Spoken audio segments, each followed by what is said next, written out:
doing?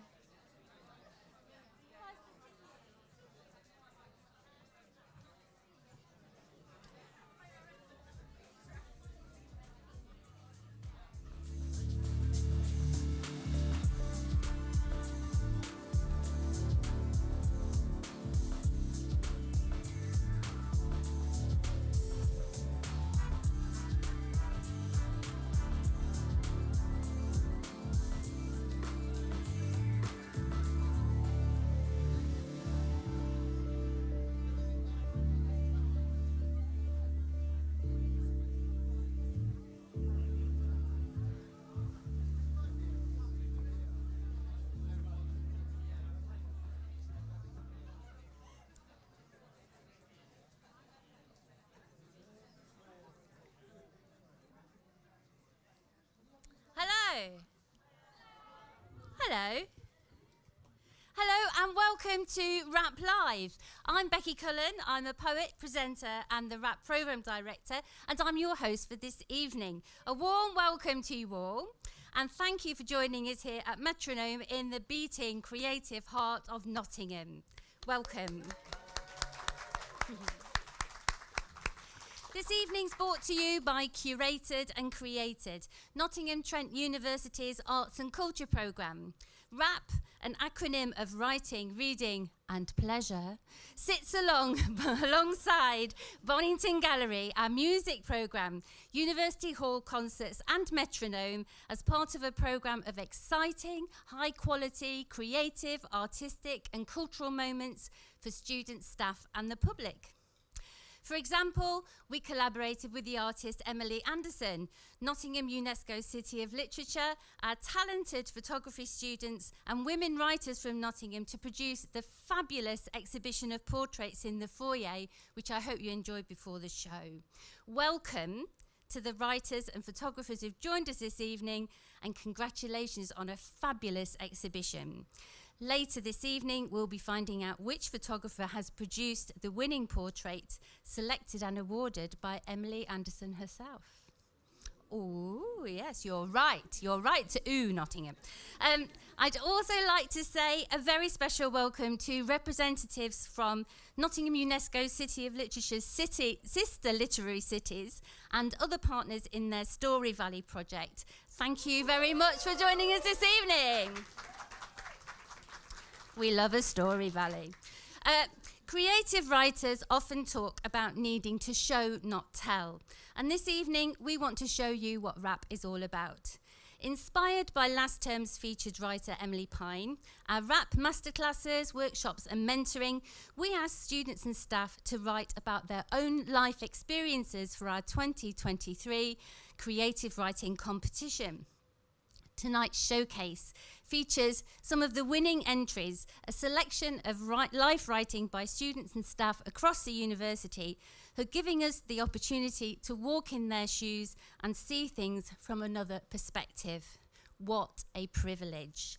So, I'd like to announce all the winners of the RAP 2023 Creative Writing Competition, judged by screenwriter William Ivory and RAP student ambassador Alessandra Leone. Please join me in congratulating Abidon Abdul, Chinedu Agu, you can clap, Sophie Marie Ammerman, Nora Bajishki, Tegan Ball, Rebecca Bello, Kay Bennett, Madeline Burt, Eli Cullen, Laura DeVivo, Chardell Farrell, Kaylee Fung, Julie Gardner, Carolina Hagnas, who did the fantastic cover, Anna Marie Yordash, Nimot Izamotu, Lucy Jamet, Thomas Jenkins, Amy Johnson, Mariam Kanj, Indira Kushevati, Xiong Yui Lai, Alessandra Leone, Tara Lepore, John Law, Elema McNally, Kevin McCarby, Hannah Ragai, Mahak Sagal, Himanshu K. Salia, Emmy Story, Claire Zuzan, Yelena Volkiewicz, Arthur Williams and Ikrit Zubir.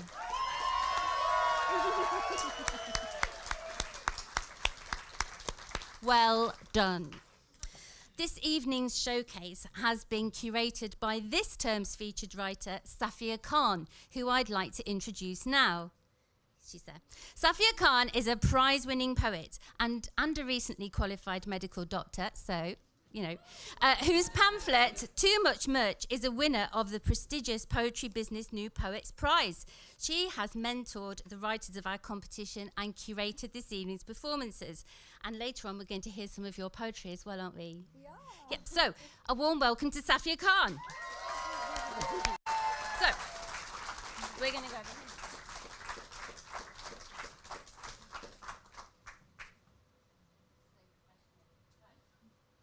Hello again. So professional. Right, so this is what we're going to do. We're going to introduce our writers to you. Just a. So Safia, just a couple of words, really. Round, long, no. So a couple of words about what it was like to mentor the students for this anthology. Well, firstly, I want to thank Becky for inviting me to be the featured writer.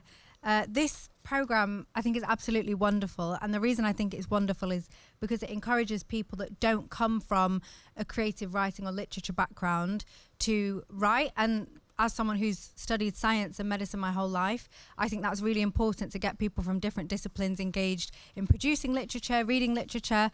In terms of how I found the mentoring, I found it an incredibly moving experience, just how brave and vulnerable people were in what they shared, how powerful their writing was, how authentic it was. And I said this to Becky, one of the biggest challenges for writers is finding a voice. That's something you hear from editors and people that take themselves way too seriously.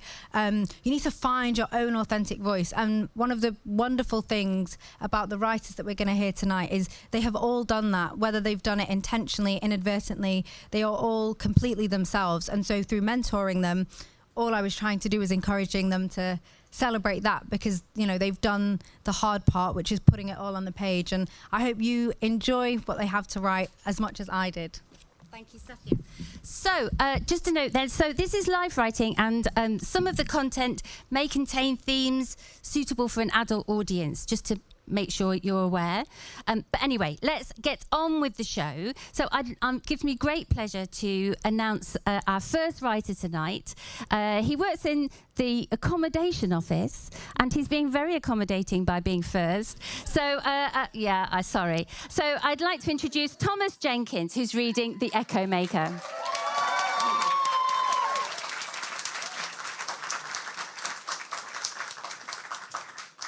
Hello, thank you. It's actually one of the hard things about working in accommodation is that I can't use the word accommodating anymore. And it's really useful for emails, so I have to come up with some synonyms. My piece is called The Echo Maker. When I saw the kind of competition, and someone in my department, Linda, who I should shout out, she clued me onto it. And I saw it was on memory. I think the thing that struck me the most about it and what made me most interested in it is just the process of memory itself. So I decided to pick a memory that means a lot to me, but isn't really that special in its contents. But it's something that I've gone back to again and again, and I've kind of just replayed it. It's one of those memories, I guess the cliche is a happy place or something like that, and you just go into it. So it's a nice light start, I guess, to the proceedings, but it's kind of just a bit of a meditation on memory. But yeah, it's called The Echo Maker. You were in a cafe in Camden at summer's end. You are 20. Someone who is to become a dear friend is talking with you like no one ever has before. The sun, an amber shadow, crosses behind a multitude of people, blended by its haze. You light a cigarette and talk about the novel you are reading. It is about the unreliability of the self. The Aztec design of your shirt, the triangular pattern of royal blue, burgundy, and ashen black. A thick cotton blend perfect for September weather. You are smoking Marlboro Reds. They are not yours, but hers. This allows you to look at the controlled burning as a singular event.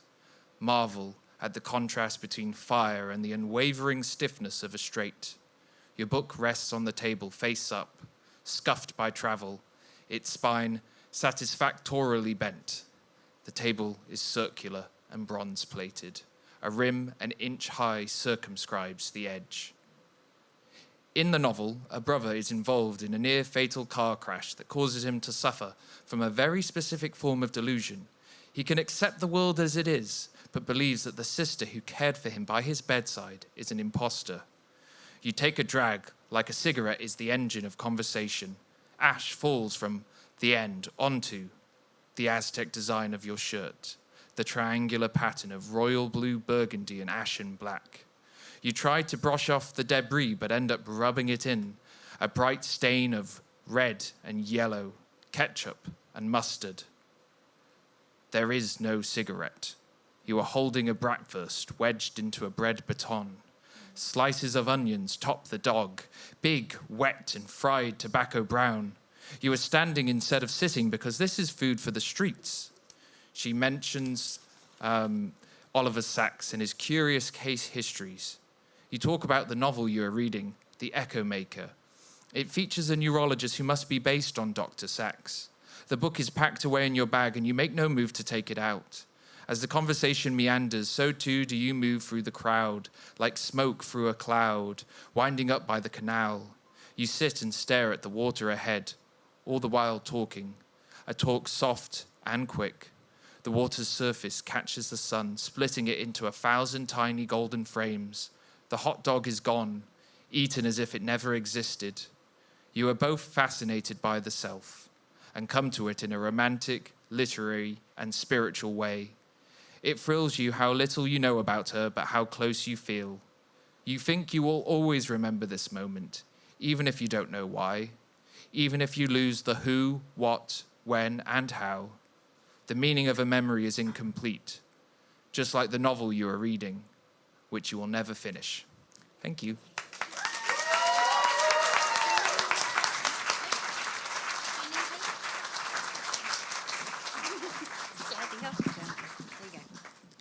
Thank you so much, Thomas. That was amazing. It is my absolute delight, and I am particularly delighted because this was a somewhat last-minute addition to the programme, to introduce Kay Bennett, who is a lecturer in nursing. And I promise I'm not biased just because she also works in the NHS. And she will be reading Her Heroic Heart.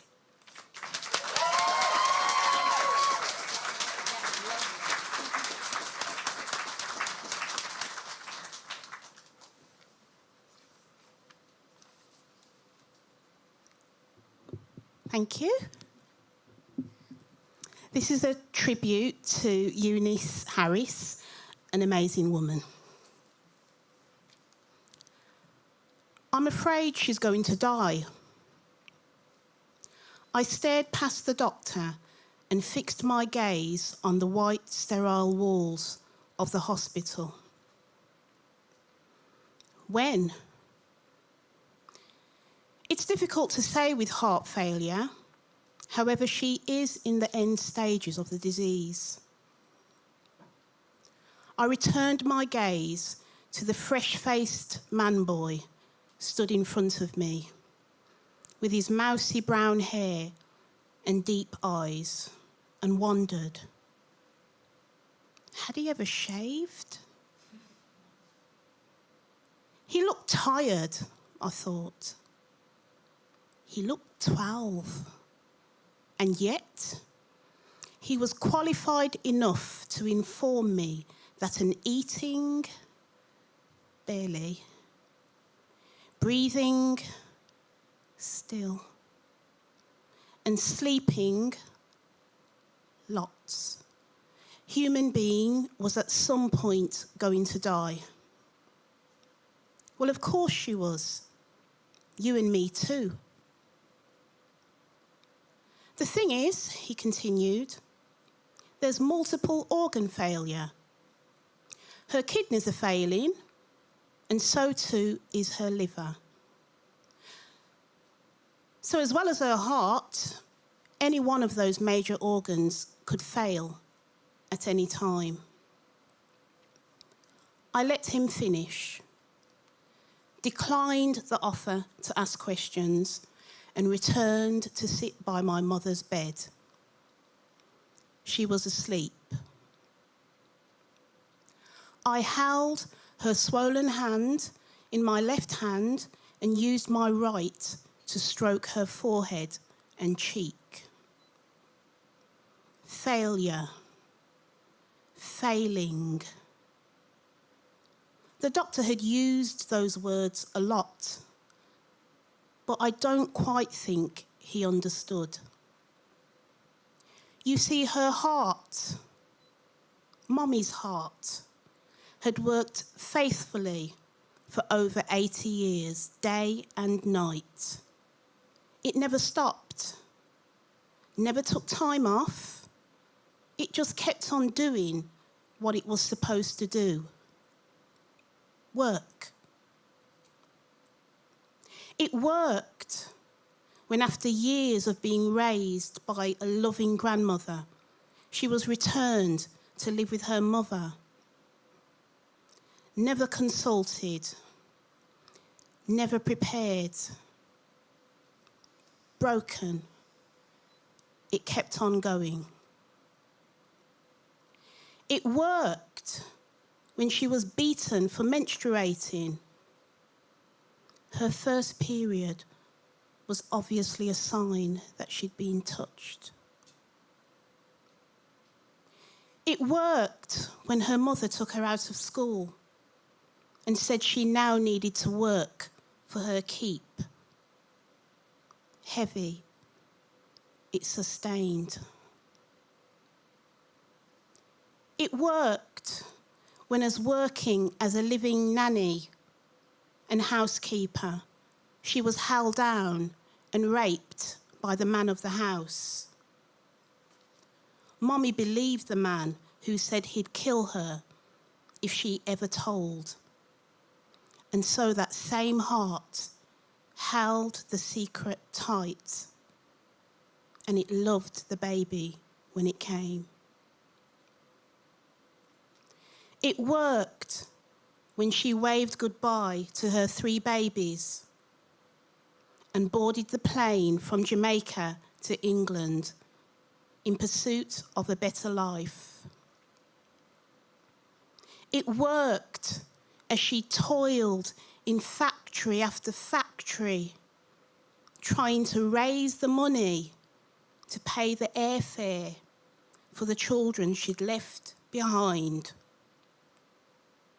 It worked when Granny, who'd offered to bank Mummy's money, announced that she owed her, and therefore the money was no longer hers.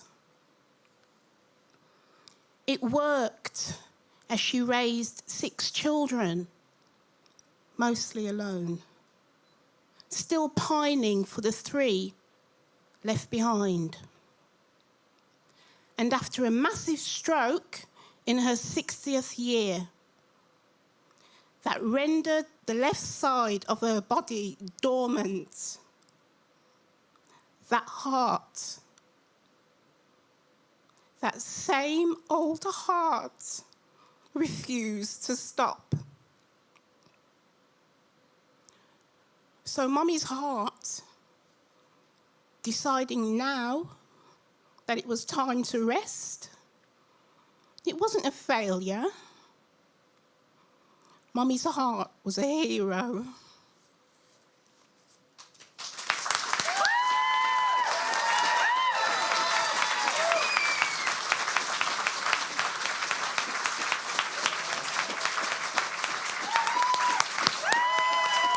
Yes, Queen.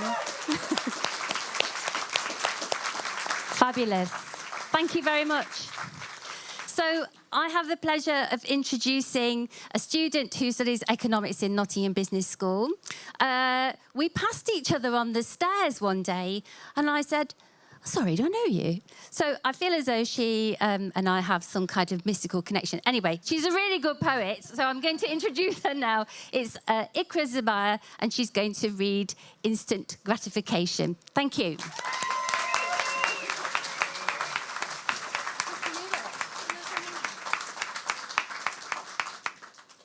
Thank you, Becky. When I saw her, she was doing a giveaway of books, and she was like, I've seen you a couple of times. Do we know each other? And then we just, like, became friends. This poem is not only a note to myself, but it's also a note to everyone. And I feel like nowadays we can all agree that we should disconnect to connect more. My timeline is always filled with selfies, searching for gratification and self-satisfaction. People with the need of an instant reaction. There is no time for distraction. When did you first find out that was all staged, from their Instagram account to their Facebook page? It's all just made up so they're not upstaged. Take all these dark thoughts and place them in your brain. Play them on repeat until fully ingrained.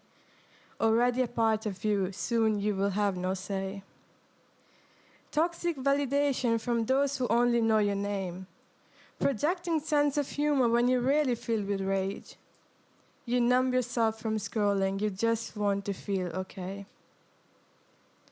We live in a society who can't face reality, always following social media without having its own idea. Society has a weird way to deal with it. If you don't think about it, it will go away. Just stop whining about it every single day. All this obsession with perfection, it makes reality seem less of a satisfaction. What will they think about me wasn't one of our troubles. Now we confine ourselves into our little bubbles. Are we good enough for you? Read between the caption. People quoting their pictures, fishing for satisfaction. 100 selfies taken, and each one we are denying till we pick the right one. A filter is worth trying. We became the phone slave during quarantine. If life was worth living, I would have read about it online. We collect snap streaks like monopoly properties. A drop in number means a decrease in value, as if my friendships are numerical value. We must produce their bodies, now we are the clones. Not the think, speak, act for us. We're just bones. We're trading in our dreams for some fantasies on a screen. People you don't know following your posts, as if they were friends giving you a toast. What happened to the times when two strangers would connect over nothing but a smile? We shorten our thoughts so they can fit in our Twitter update, because everyone seems to lose interest after 140 characters anyways. Instant gratification, a like, a comment, a bit of attention. This doesn't last forever, need I mention. Busy fishing praise and counting likes. Are we feeding the ego, or are we pleading eyes? Social media, we're so obsessed with you. How can I think less of you? So much stress goes by you, yet I'm so impressed by you. Thank you.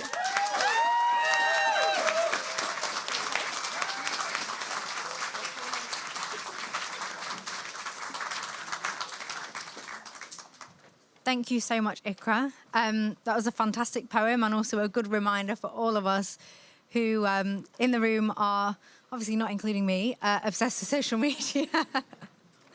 I would now like to introduce a wonderful writer, Bex Bellow, who's going to be reading a very beautiful piece called Stop and Pause.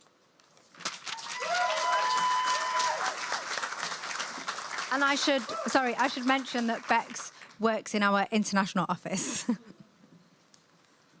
Hi, everyone. Hi.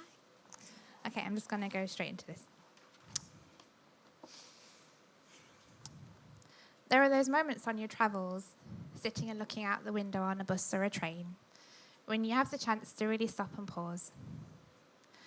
You're in limbo between one place and the next, so you might as well enjoy the fact you can't really go anywhere, and instead use the time to take in your surroundings and reflect.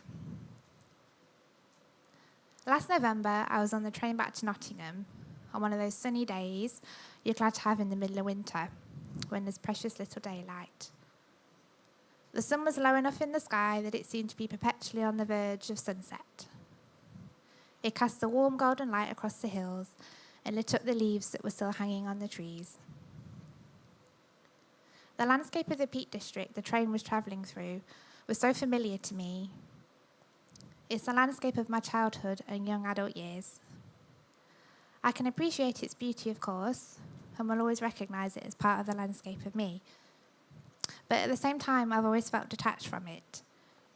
It's always bothered me that I could look out at a landscape that's technically home and so familiar, but also know deep down that I don't really belong there, that it's not really home. It's a strange feeling, like looking from the outside in, feeling like an observer. But then I compare this to journeys in other lands, where I felt the very opposite.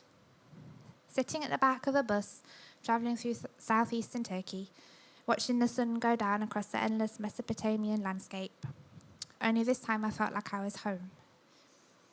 Sitting on the edge of the roof by the old Armenian church, watching the swallows swoop through the dusky sky, listening to the call to prayer ring out in the warm evening air, feeling at peace. Sitting on cool limestone steps, watching the sun go down over the Aegean Sea, the sound of the wind whistling by, tossing my hair around, the bleats of the goats somewhere in the hills, the church bell sounding for litany, just me, the sun, and the sea. In each of these moments, feeling connected to the place, knowing deep down you belong there, in a country that isn't your own. What does that say about me? Why do I feel more connected, more at home in these places than I ever have in my own country? If I'm honest, I felt homesick for a place I don't know ever since I was a young girl. Perhaps I'm getting closer to finding where this place is, or maybe I'm wrong to think this. Maybe home isn't a physical place, but instead a feeling you carry within yourself, a feeling you only meet time and time again on your travels, because it's always there, within you. Yeah.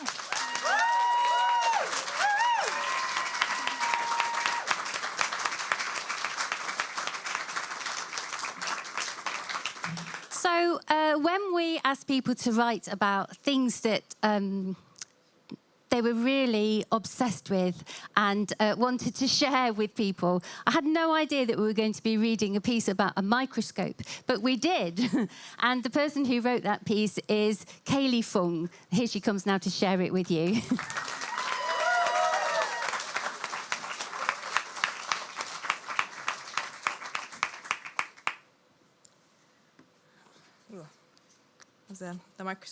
The microphone was closer to my head than I thought it was. Nearly whacked into it. Sorry.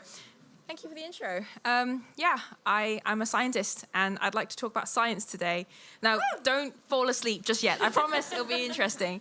So, for those of you who don't have a science background, maybe you abandoned it in school. Thank goodness I don't have to do that again. You know, I want to share with you a different outlook on it. I want to share with you my emotional connection to science and why I love it so much.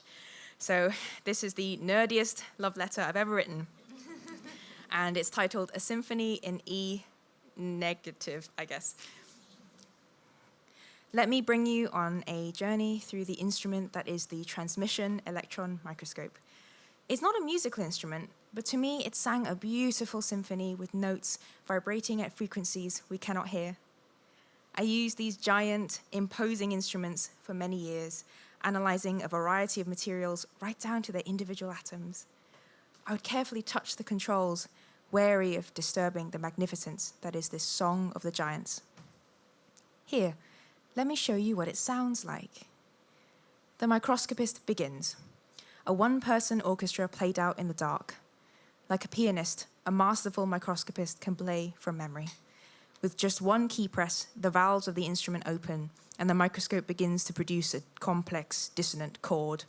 Magnetic fields warp and focus the distorted notes into a piercing voice that begins to warble with a slow, rhythmic vibrato. Gradually, the voice narrows into one single, clear note. Bright and soft voices chime in, a quintet of complementary tones. Then the staccato begins, a series of fast, disconnected accents, notes hit on the beat, an oscillating pattern, vibrating pulses. The rapid verse gets drawn out into legato, a smooth, continuous sound. The green fluorescent curtain rises and the entire orchestra begins to play, their sound spreading outwards in concentric rings. The music, a series of standing waves humming in the air, a perfectly symmetrical song played in the round, round, round. A pure voice rings out above the rest. Suddenly, the voice splits into a brilliant polyphonic chorus, parallel sustained notes echoing into infinity. The orchestra pauses and breathes in. Together, all the voices strike once more, a blazing, triumphant finale. This was my life. Alone in the dark, I played music on the electron microscope. It hissed and hummed and occasionally clunked. With the electron beam as my trusty companion, I peered closely at a grayscale, nanoscopic world. I don't use microscopes anymore, but I still hear about them. I've been told that they've had an upgrade and sing with even clearer voices now. If you ever get the chance to see a microscopy performance, listen carefully. There's a symphony hidden beneath the surface. Thank you.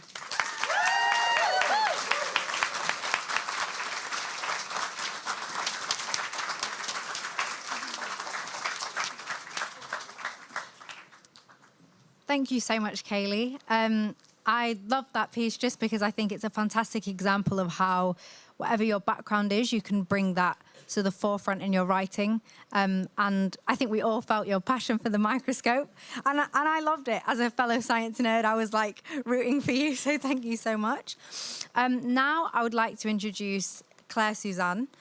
Her piece is one of the pieces that stood out for me when I was doing the mentoring session, because it was a beautiful example of how vulnerable and open people can be in their writing, and how that fosters empathy, because it invites us into an experience that lots of us may not have shared or known.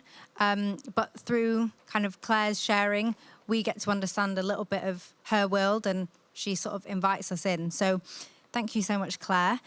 She will be reading a piece called Superhero.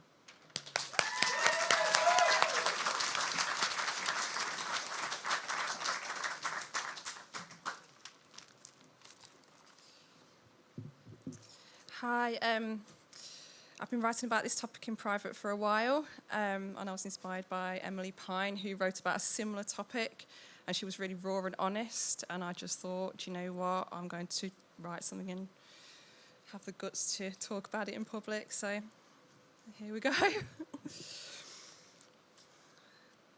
I didn't hold her when she was a newborn, nor did I feel her kick or see her on the sonographer's screen. I can't relate when I wait for her at the school gates, listening to the other mums share memories of breastfeeding and childbirth, even though their children are 6 years old now, like she is. You see, I adopted her, but it was not a selfless act of altruism. I adopted her because my body wouldn't let me have a baby of my own. Even after all those years of pointless IVF treatments, clinics with their comfy chairs and fluffy carpets, all convincing me that the next one will be the one. That never-ending loop of hope and sadness. They called it unexplained infertility, and we threw everything at treating it. Life savings ebbed away, but I didn't care, because no material possession could replace what I didn't have. IVF became my obsession, my magic wand that could one day make me a mother. Without it, I was an infertile woman trapped in a fertile world. Everywhere I looked, people were having babies. Even the garden pond filled with frog spawn. Animals could do a better job at procreating than I could. As a childless woman in her mid-30s, I was stuck in a glass box, seen but unnoticed. No one saw my self-esteem taking a beating. No one heard the empty echo in my home, the clock ticking louder as the years went by. Instead, colleagues said I had an easy life. The media deemed me selfish for not having kids. Friends asked me why I didn't just adopt. But how could I consider adoption when I couldn't even give my embryos a good enough home to live in? We did consider adoption, eventually, and it was the best and most difficult decision we've ever made. By starting the process, we knew we had to give up our dream of a pregnancy and move forward into something equally as exciting, but very different. We were entering the unknown. Could we, my husband and I, give a child the love they need, the love they deserve? Then we saw her, our beautiful, amazing daughter. She was the one who smashed the glass. She was the one who pulled me out of the box. When people talk about adoption, they talk about the parents like they are superheroes, but really, it's the child who's the superhero. After all she has been through, my daughter is an inspiration. She has given me the strength to change my life, to leave my boring office job and try new things, like getting my degree. It's hard to believe there was a time when she was a stranger in our home, and we were strangers in hers. But then the feelings came, the bond, the love. That same love birth parents talk about, an unbreakable bond between a mother and child. So, to my daughter, I love you.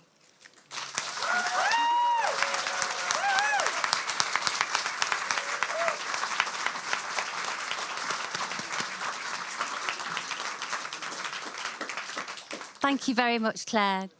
Our final writer for this section is Kevin McCarby. He is a second-year marketing student in Nottingham Business School.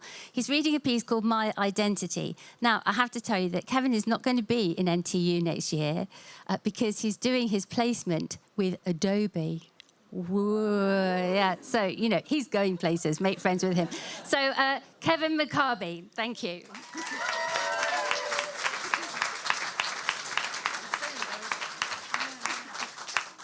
Thank you for the wonderful introduction.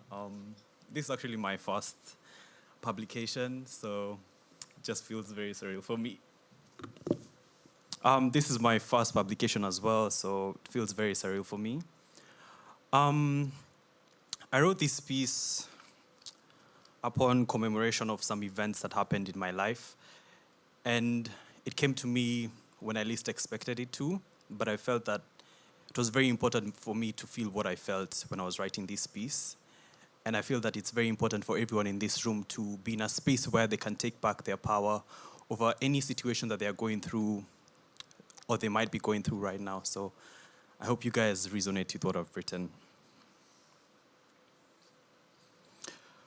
For someone who grew up in an environment where my way of thinking was heavily dictated and influenced by those in authority, I found it difficult to think freely in a way that represented my identity.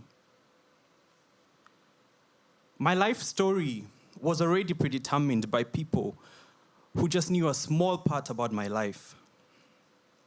Phrases such as, just say you want to become a tailor instead of thinking of being a fashion designer, were thrown freely in condescending tones. I had to belittle myself, to believe that dreaming too big was only left for those that were deemed worthy of that kind of success in the eyes of those in authority. As a 14-year-old, hearing such remarks from someone who has been placed in a position to be your educator can be quite demotivating. But who was I to question authority? And so, in my own naivety, I found myself retreating to my cocoon of thinking small. Perhaps my dreams were a little bit too big for their close-minded viewpoints to comprehend, or so I thought. That changed drastically, significantly. I had to take back the power of letting others dictate the narrative of my life story and be the one in charge. It was of paramount importance for me to ensure that I was the one in charge of sharing my story from my own perspective. This was a great showcase of self-leadership, ensuring that the generations that were to come after me understood that their voices mattered, that they were allowed to dream big, and at times question authority. Respectfully, of course. Finding myself in a space where I can authentically exist in my own realm, with my flaws, my ambitious ambitions, I must say, has been a blessing that has not come easy. So, this is for the 7-year-old me who had to grow up too early as he went to boarding school in grade 1.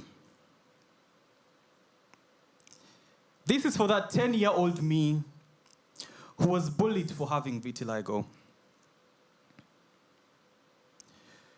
This is for the 14-year-old me who was too shy to share his career ambitions out loud in fear of teachers judging and belittling his dreams. This is for the 16-year-old me who was bullied for not conforming. This is for the 20-year-old me who moved to a new country to change the narrative of his life story. This is for the 22-year-old me who is still figuring life out. This is a tribute to the future generations that will come after me. This one's for us, the ones bold enough to not let their voices silenced. The ones bold enough to not let their authenticity dictated. This one's for you.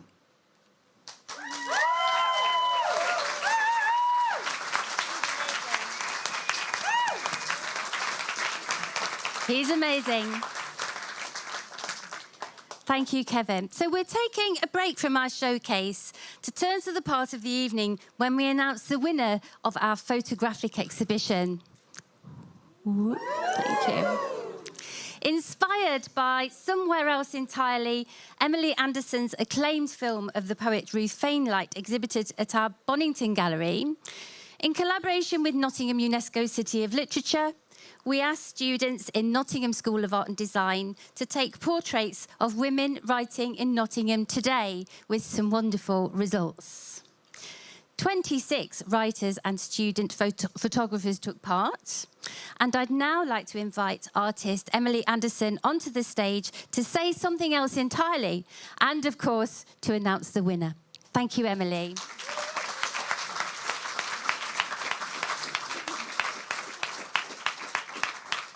Incredibly hard act to follow, extraordinarily moving and diverse writers and artists in front of us to hear. It was very, very inspiring. Thank you all. In Nottingham Trent, we have a really good photography department, and we asked, well, actually what happened was my show was on Somewhere Else Entirely, which is a 3-screen video portrait of the writer Ruth Fainlight, who's an American-born Jewish writer, who at one point did live in Nottingham, and she was also married to Alan Sillitoe. And from that, the dean saw the show and said, it would be great to do a portrait prize, and we'll connect with the Nottingham City of Literature. So that's how it started. So we went to our students, or I sent an email to students saying, please apply. We're going to match you with an author so that you can photograph them. For many of the students who've applied and have made these photographs, it's the first time probably that they've made a portrait of someone that they didn't know in a commercial way. So, as with all prizes, I wanted to give many prizes. Nottingham Trent said we only have one prize to give. But you're all winners in that next year we will pay for all of you to enter a portrait into the Taylor Wessing Portrait Prize, which is the prize that they have at the National Portrait Gallery. So whether you're with us next year or not, let us know and we will pay your entry fee to get you further up the ladder.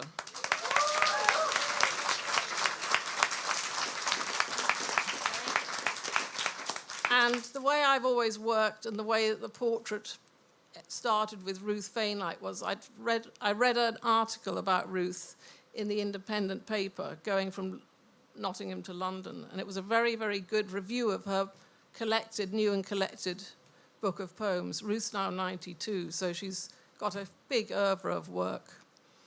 And there was a photograph of her, and I saw her, and I thought, I know this person, I've seen this person around, and I tore out the review and took it with me. And the next day in the farmer's market in West London, I saw her. And I went up to her and I said, are you Ruth Fainlight? And she was like, well, yes, and I said, well, I'd really like to photograph you. And the moral of the story is, and she was happy, I gave her a card, and she contacted me about a month later, and we met and we got on, and I made the portrait session. And then I realized there was more in the relationship, and we made this film over many years, which is this 3-screen film, which we're now making an hour-long portrait film. The reason I'm telling you this is, go with your dreams. if something comes to you, go with it. And I think it's reiterated time and time again when we hear people's readings tonight. These people are going with their dreams. So there's one winner I had to choose, and the winner is Tyler Prescott Smith for her photograph of Cara Thompson.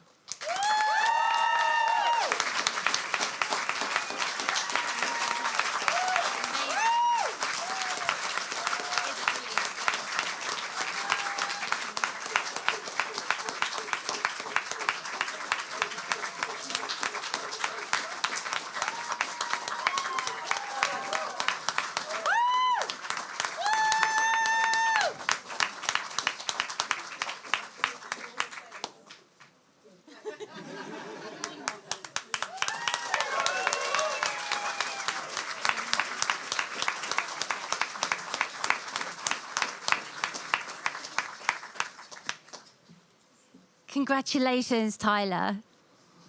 So we're going to hear now from Eli Cullen, who works in Nottingham Trent Student Union, and they're going to read a really. When we looked at in the judging panel, we really liked the passion in this piece, and I think that really comes through in the reading. So I'd like to welcome Eli Cullen to the stage, please.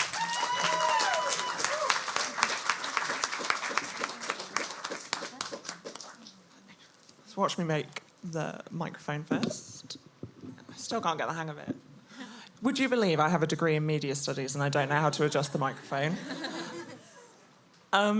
So writing this piece was very therapeutic because I'd had a lot of people tell me how they thought about what had happened and what they believed to happen, despite the fact that it happened to me. So I wanted to put something down on paper that helped me kind of take that experience back for me and for my partner, who is here today as well. So this is called Life in Watercolour. It's said you sometimes hit a brick wall in life. My experience wasn't so much a brick wall as a concrete pavement. The hit wasn't a collision, but from a grown man, swinging the crutch I used to walk into my ribs. I lay there, glasses knocked clear off my head, unable to do anything but listen to my surroundings. -5 in each eye. Life in watercolour. I was convinced we were going to die. I knew my partner was still there with me because they were screaming. I started to think about the reasons we were in this place and what I'd regret not doing with my life or not saying to him if we didn't get back up. Our identity offended our attackers, bursting out of the front gate of their house party like rabid dogs on the scent of queers, fueled by alcohol and fragile masculinity. Was my hair too short? Or was my partner's too long? Was I dressed more like a man than a woman? Or too much in between? Should I be less of myself to make someone feel less threatened? To think how I looked and who I held hands with justified a beating.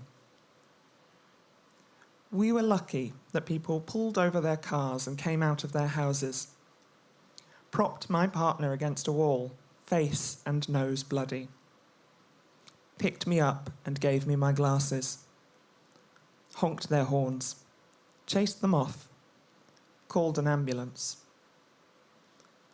I barely processed.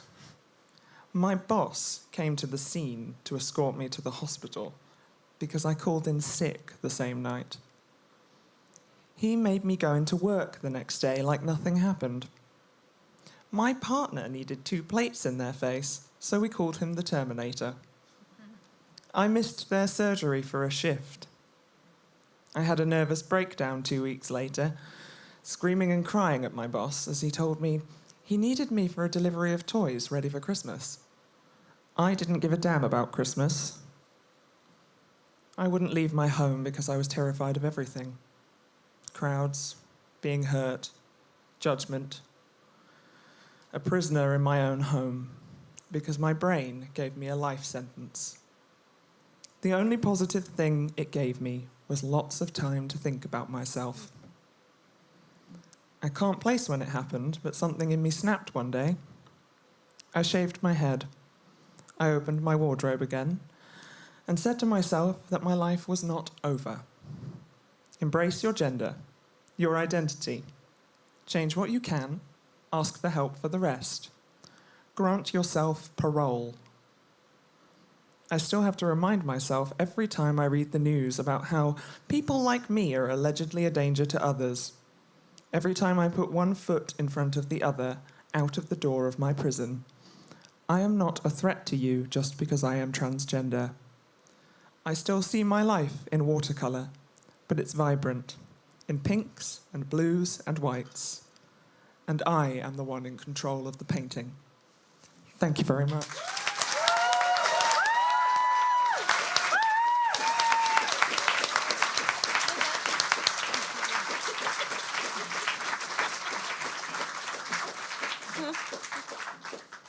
Thank you so much. I think all of us, I don't know what to say because it was the same as what I thought the first time I heard it, and I didn't know what to say because the writing speaks for itself. And I just want to thank you for having the courage to share your experience with us and put it also so beautifully the way that you did. I now want to welcome Tara Lepore onto the stage for her lovely piece, Nothing Will Come of Nothing, which also has some of my favourite Shakespeare references in it. So thank you so much. And can I welcome her to the stage? Yeah.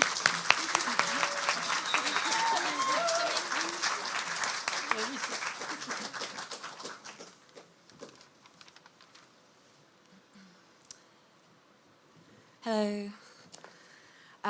Just wanted to firstly say thank you to Becky and the whole of the RAP team for this year's programme, Notes to Self. I've really enjoyed being able to do workshops and the opportunities that have come from doing more life writing and stuff this year. So it's been brilliant. So cheers, Becky, for everything. And I've written quite a few bits this year that I want to sort of carry on doing. But for the competition entry, I wanted to reflect on my experience this year actually going to speech therapy. So I've been going to speech therapy every Wednesday evening for the past 6 months or so. So it's a bit mad that I'm here speaking in front of all of you, and it's testament to my speech therapist, who's amazing. And just for some context for this piece, I chose a moment where I was about 16 and was doing a read-through for King Lear, where I played Cordelia, and it was sort of the first moment that I thought I might have a stammer or something. So so this piece is called Nothing Will Come of Nothing. Speak. All heads swivel to me. My tongue is behind the back of my front teeth. My jaw loosens as if I'm about to say something, but no sound can come out. It is the moment I have been most fearing, and it is happening. The lights are too bright, the squiggles of red lightning cascading across the inside of my eyelids as I scrunch up my face to try and push this sound out. This stupid word, this stupid play. I feel the glare of everyone in the amateur theatre group on me as we sit around wobbly tables for the first read-through of King Lear. The group will perform it in the summer. Well, they will.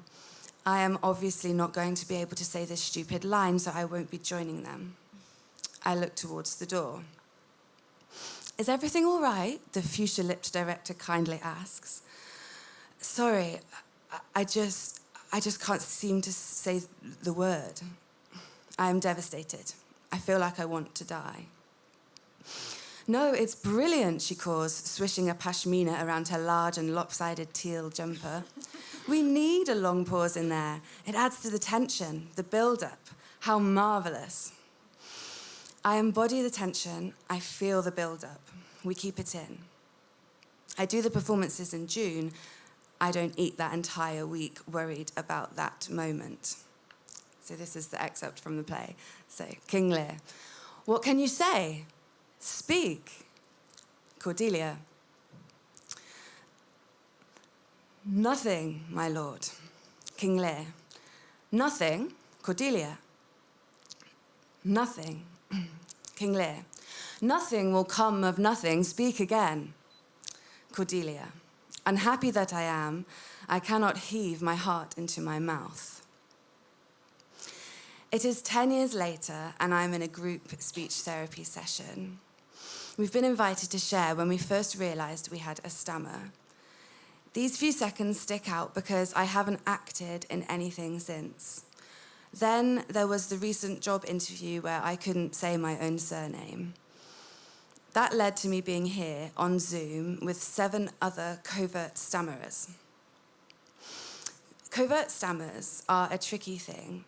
Essentially, you've spent your whole life trying to camouflage your stammer so successfully that it is undetectable to anyone else that you do so. You say, my dad's from Naples, and we adopted the dog from Eastern Europe because you struggle to say Italy and Romania. Now I am less bothered about my imperfect speech. I'm even proud of the job interviews I've attended, despite the fact I might not be able to say my own surname that day. Yet I read back Act 1, Scene 1 of that play, and the next line Lear delivers pains me. How succinctly it sums up how I would feel about speaking in those next 10 years, where I would feel too ashamed to seek support for something that is only momentarily a part of who I am. King Lear. How, Cordelia, mend your speech a little, lest it may mar your fortunes. Thank you.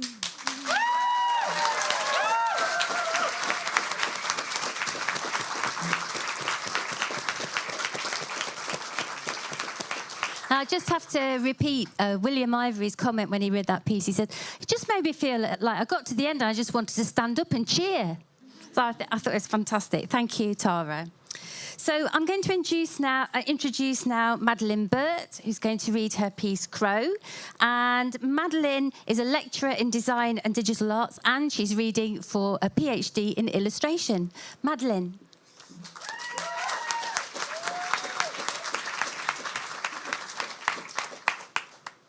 Thank you. There was no sky, no horizon, no tree line, just a swirling saturation of their hectic blackness. Frantic, beating wings churned the air above my face as I twisted, craning to see the purpose of it all. Around me, every surface was soot. The fruit trees, the fences, the guttering, up high on the roof ridges and hips, the chimney stacks. Their large, sleek beaks strained open, throats billowing in and out with the bloated call of distress, eyes bright with panic. Then the magpies came. Just a few, but they came, all anxious angles of leg joints and tail feathers, making sharp cries as they nervously stalked the edge of next door's shed roof, causing clumps of dried out moss to tumble down the brickwork, breaking on the parched patina of the concrete path below. Up high on my neighbour's house, past the clouded bathroom window, past the vent pipe and the chalky lead flashing, a crow hung by its neck, caught in the cruel fork of a television aerial.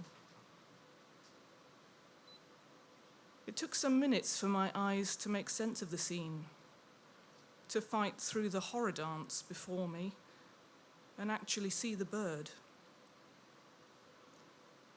Its fatigued body was swinging and juddering with the effort of trying to raise its leg high enough to release its head. Its useless wings were pulled back, angular and ugly, like a grotesque Picasso. Its head was tilted above the appalling length of its neck, and its claws were flexing in the fight against the weight of itself. Around it, crows called in panic.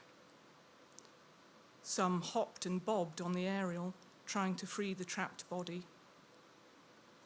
Others swooped and turned in flustered flight, faltering and falling. Others alit momentarily on the rusty satellite dish, nodding and bowing heads and bodies in acts of violent biblical anguish. Time slowed, as did the hanging body, which now was motionless.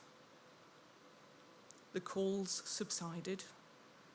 The air calmed. Blackness was slowly replaced with bough, tile, brick, wood, metal. The sky reluctantly opened up. The emptiness of the light swallowed me numb as I stood alone staring at the limp silhouette above. I didn't know until that day that crows hold funerals. After the death and the departure, the body swayed cold by itself in the lonely breeze. But they came back, in their hundreds, stiller, more watchful, their cries different this time, mournful, respectful, apologetic. The magpies, too, at a solemn distance, and me, a spectator. I also stood and cried and offered up my awful regret, their useless witness. Later in the year, dressed in funeral black, I stood as the churchyard drew mourners' shadows on marble and limestone.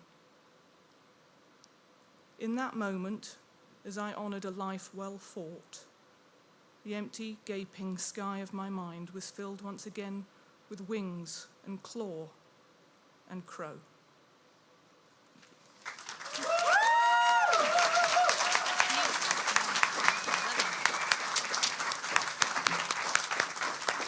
Thank you so much, Madeline. That really is an absolutely beautifully written piece. And I would recommend everyone to get a copy of the anthology and reread it as well, because it's one of those that I remember reading it for the first time, and there's so much in the writing that you can go back to and go back to. So it was wonderful to hear you read it out loud. Thank you. The next person I would like to introduce is our rap lead writer, Victoria Callis. Yeah, you can give her a round of applause now. That wasn't the whole introduction. Victoria, I think, is actually reading a poem from, was it the rap workshop that we did? Yes, it was. So I heard an earlier version of this poem, and it was absolutely fantastic. It blew me away, and I'm so delighted that you're all going to hear it tonight because it's beautiful. So thank you so much, Victoria. Thanks for your workshop, it was lovely. So this poem is called Middle. I always write away the middle. What's this? Try to think it out of being, see my body as top and bottom and never whole. But this scar is my scar, layered, jagged, uneven. It runs across my abdomen, a stream in light beige, makes of my skin both thread and fabric. Pen and paper, it unfolds like a map to lost treasure. This scar is the X that marks the spot, not to what is missed, but to where my life begins.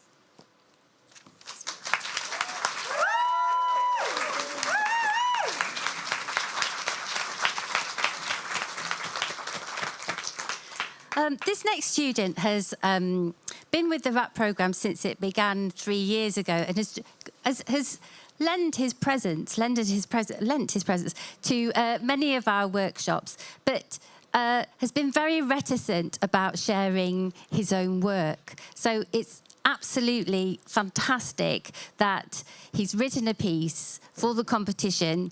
It's one of the highly commended entries, and he's going to share it with us here today. So I'd like to welcome Himanshu Salia to the stage, please.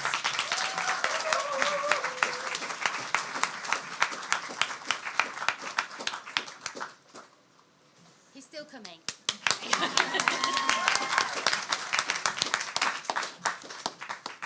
Thank you, Becky.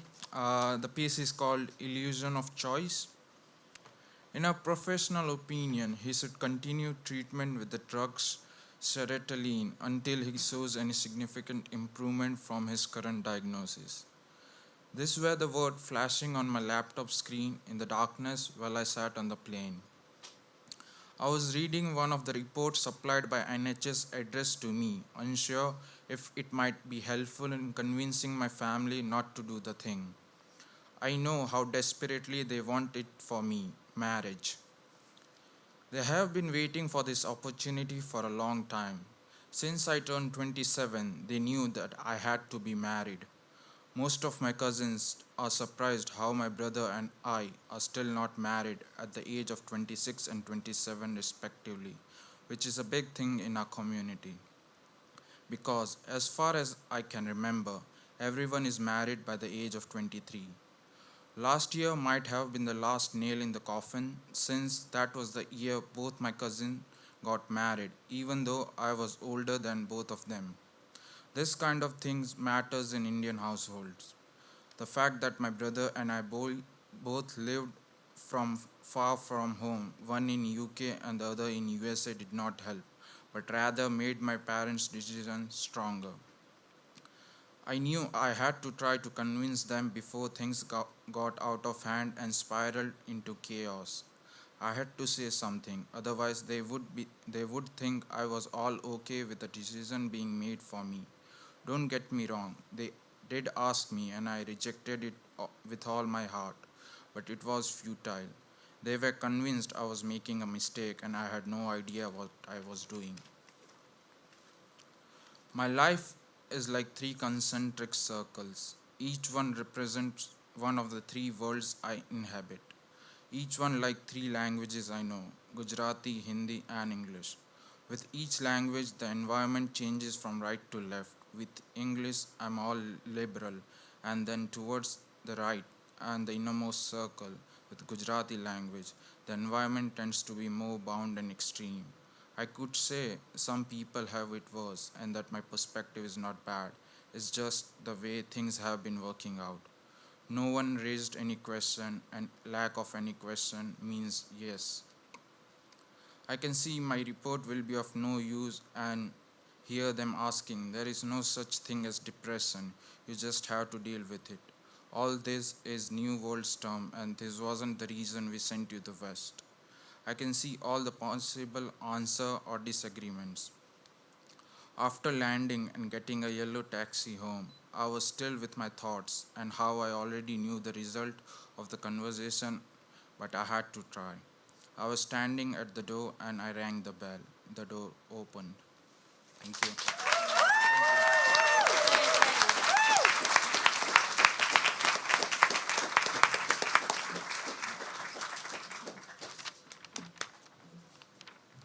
Thank you so much, Himanshu. Like Becky said, it's amazing that you were able to share something so personal and raw with the whole audience, and I'm sure everyone was moved by it. So thank you. The next person I would like to introduce is Amy Johnson, who's a member of the art and design staff, and she will be reading a beautifully crafted poem called It Takes a River. And I'm still very, very shocked that Amy is new to writing poetry. I think when you hear the poem, you'll agree with me that it sounds like she's writing what she should have always been doing. So please give her a warm welcome onto the stage.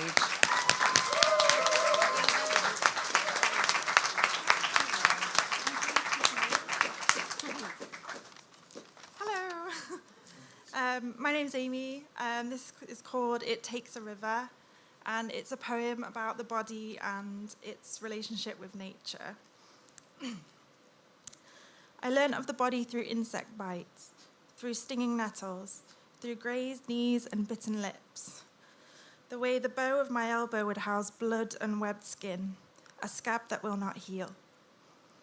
I learned of the body as a church, a cathedral of bone and gentle hurts, where worship begins in the bed of a nail and ends with 2 fingers pressed into ink. A holy song of ribs against grass, wet shins, towing through riverbanks and holding cold dark stone against my palm. I learn of the body in the long grass, in the sweet milky scent of yarrow, of mashing leaves against my wrist to breathe in later. A body crisscrossed with fennel for protection, for warding. A body blooming as it rots, rotting as it blooms.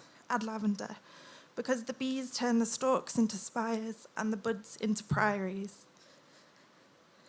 I learn of the body as sucking blackberry juice from the heels of my palms, quick eyes and quick beating heart. A heart that longs for the churchyard of my stomach to be emptied of its graves, for the freckles on my back to grow roots into the dirt. A heart that searches empty skies.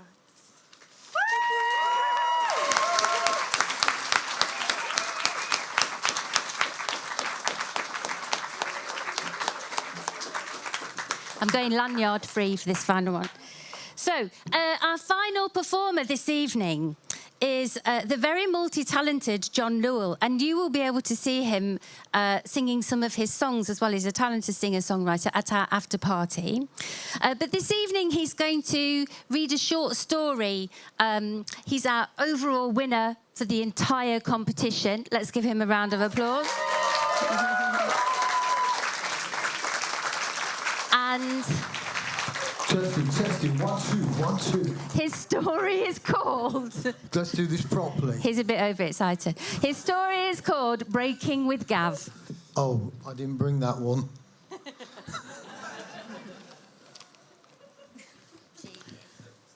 You smiled, and it felt as warm as the sun baking my pink face. The light sliced the air into slivers of yellow-white on your cheeks. My legs are tired. You lifted me onto your shoulders, the overhanging branches catching my hair. You ducked, I bobbed and buffeted, imagining I was on a merry-go-round. The video shop was between the happy shopper and a woman's hairdressers, Sally's or Janet's or Claire's. You craned me down. I landed and jumped over a silver strip of shiny metal onto the worn blue carpet beneath the neon tubes that spell out entrance. I want the never-ending story. Nah, I only got a couple of quid. My bottom lip fell and I stamped my feet. A life-size cutout of James Bond took my attention. I want that. You can't have it. You'd go back and beg me that cutout, and it would live in our bedroom until Mum put a knife through 007's ribs and chucked him out. You moved through the maze of Hollywood bricks. I followed. You reached between a loved-up couple and grabbed the film. The cashier had pink and blue streaks in her hair. 2 quid. I'm looking after my little brother. You flicked your index finger out like the blade of a knife, and your thumb came up. Your other hand dangled at your side like jelly string. The pink and blue woman held her chin up with her hand. She looked at you, then at me, and then back at you. The woman's face set like Grayskull under Care Bear hair. Her arm rolled out, her chin did not fall as I expected, and her open hand hit the counter, making a tiny thud. It made me jump. You gave her the money. She didn't say thank you. Manners cost nothing. On that day, ignorance was priced at £2. On the way home, your walk changed. You held the video case wide, daring the world to take it. Can I hold the video? You passed it to me. When we got home, I darted to the living room and I put the video into the slot. It sounded like R2-D2 waking up with a hangover. Shift your head, Johnny. I sat on the sofa next to you. The men in the film reminded me of you. They dressed cool. They dressed bad. You taught me that. Something bad is good, and something that looks good can be bad. Skipping ropes can hang you, and razor blades can cut the noose from around your neck. And we found that out, didn't we, bruv? When it finished, you spun me on my head. You impersonated a robot. I did a weird crab walk. I tried to get my legs behind my head. You moved rhythmically, electricity flowing in waves. I was unaware before, and I've forgotten since, but I knew who we were at that moment. Maybe after then, the answer ceased to exist, or perhaps we changed. Cheers.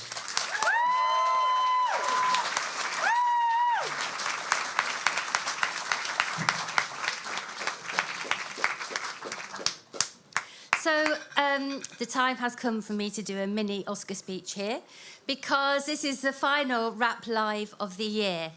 It's a pleasure to have been involved with this project for the last 3 years. In that time, Rap has had so much support, not least from NTU's Success for All programme, which does what it says on the tin. Behind these events, there is a team of incredibly creative people working hard. So many thanks to Anne Adams, to Nikki, and to the whole culture team. They're marvellous. Give them a round of applause.